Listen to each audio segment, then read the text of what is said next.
So guys यार हवा तेज़ बहुत आने लगी है। अब आंधी मेरे पास नज़दीक आने वाली बहुत जल्दी, ठीक है।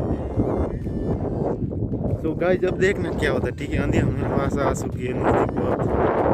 अब कुछ नहीं दिखेगा, पूरा आंधी से भर गया। यहाँ से इधर से देखो गाइस, एंड इधर का माहौल देखो, ये पूरा क्लीन है। एंड ये देखो, ये देखिए गाइस,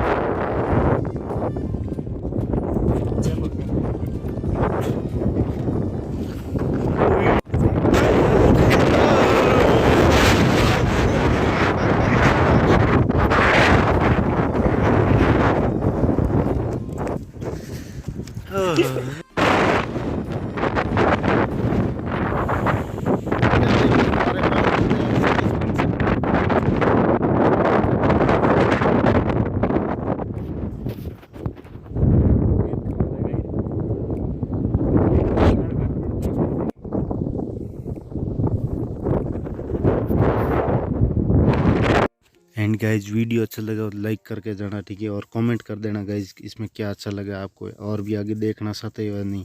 आगे हम और एक्सपेरिमेंट वीडियोस बनाएंगे गाइज, उसमें हम छोटी छोटी क्लिप ऐड कर देंगे, ठीक है। जैसे जैसे आंधी आएगी वैसे, ठीक है। एंड गाइज ये फर्स्ट टाइम नहीं है, बहुत बार ऐसी आंधी आ चुकी, और उसके साथ में इतना सारा रेत लेके आती है, वो हमारे बालों में जाता है। हम उस हाथ भी नहीं डाल सकते बालों के अंदर, इतने टाइट हो जाते हैं, मजबूत हो जाता है। जैसे लगता है जैसे बालों को हमने लिक्विड नाइट्रोजन में डुबो कर बाहर निकाला हो, या पर जेल लगा दी हो, इतना टाइट हो जाते बाल। बाद में स्नान करना ही पड़ता है गाइज। एंड गाइज मुझे अभी भी याद है बचपन में एक बार, जैसे अभी 7-8 साल हो गए उसको करीब, आंधी आई थी गाइज। उसमें कुछ भी नहीं दिख रहा था, 1 मीटर के आगे सिर्फ ब्लैकनेस, अंधेरा ही अंधेरा सा गया था गाइज, ऐसी आंधी आई थी। And guys I hope you like this video, please comment and share. Thanks for watching.